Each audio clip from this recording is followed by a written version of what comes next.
નમસ્કાર, હું છું જગદીશ. આજે 25મી ઓક્ટોબર અને છેલ્લું નોરતું, આપણી 9 દિવસીય યાત્રાનો અંતિમ પડાવ.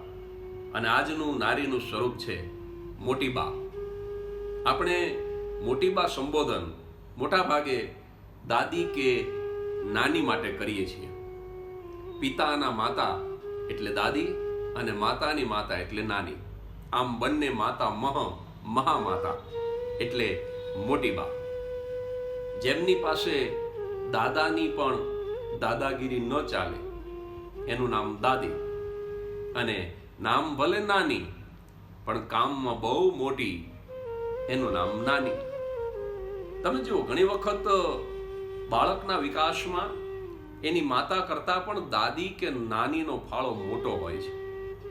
બાળકના જન્મ પૂર્વે એની માતાને પ્રસૂતિ સંબંધી કાળજી રાખવામાં, પ્રસૂતિના સમયે એની બાજુમાં જ ઊભા રહી અને હિંમત આપવામાં, અને બાળકના જન્મ બાદ બાળક અને માતા બંનેની દેખભાળ રાખવામાં મોટા ભાગે દાદી અથવા નાની હાજરા હજુર હોય છે.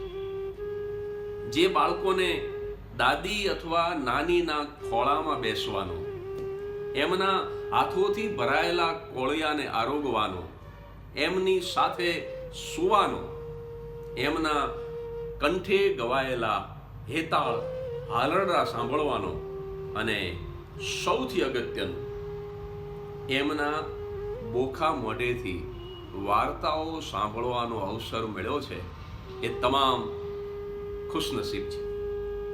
જગજીત સિંહની એક પ્રખ્યાત ગઝલની અંદર કવિને જ્યારે પોતાનું બાળપણ યાદ આવે છે, અને ત્યારે સૌથી પ્રથમ યાદ આવે છે નાનીના મોઢેથી સાંભળેલી વાર્તાઓ. મોહલ્લે કી સબસે નિશાની પુરાની, वो बुढ़िया जिसे बच्चे कहते थे नानी, वो नानी की बातों में परियों का डेरा, वो चेहरे की जुरियों में सदियों का फेरा, बुलाए नहीं भूल सकता है कोई, वो छोटी सी रातें वो लंबी कहानी.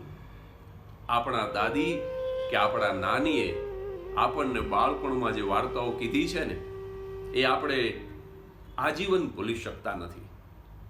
અને છેલ્લે એક વાત, ઘણા ઘરોમાં અત્યારે માતા પિતા માતૃભાષા બોલતા જ નથી, અને બાળકના દુર્ભાગ્યવશ એને પ્રાથમિક શિક્ષણ પારકી ભાષામાં આપવામાં આવે છે. મને એવું લાગે છે કે માતૃભાષાના અવમૂલ્યન માટે આ બે સૌથી મહત્વના કારણો છે.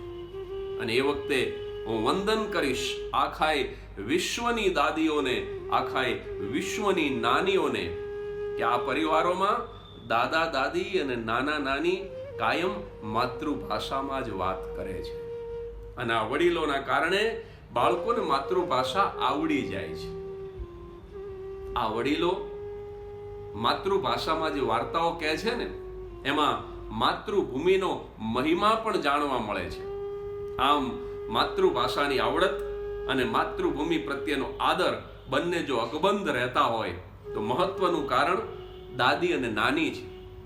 મમ્મી પપ્પા ક્યારેક ખીજાય અને બાળક રીસાય અને કોઠી પાછળ ભીંસાય, તો મમ્મી પપ્પાને વાલથી વઢી શકે એવું કોઈ હોય તો એ પણ દાદી અને નાની છે.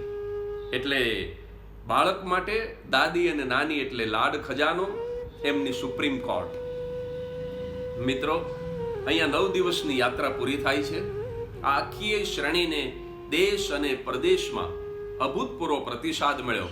મારી અપેક્ષા કરતાં પણ ખૂબ વધારે વખાણ થયા. એટલે કહી દઉં કે આ શ્રેણી કરવાનો મૌલિક વિચાર જેને આવ્યો એ મારો દીકરો ચિરંજીવી મૌલિક છે. અને તમને જાણીને આનંદ થશે કે આ 9 હપ્તાનું વિડીયો શૂટિંગ મારી પત્ની નીતાએ કર્યું છે. તો આખી શ્રેણીનો યશ હું મૌલિક અને નીતાને આપું છું. યોગાનુયોગ આજે 9મી સાથે વિજયા દશમી પણ છે, એટલે તમને બધાને દશેરાની શુભકામના. Thank you very much.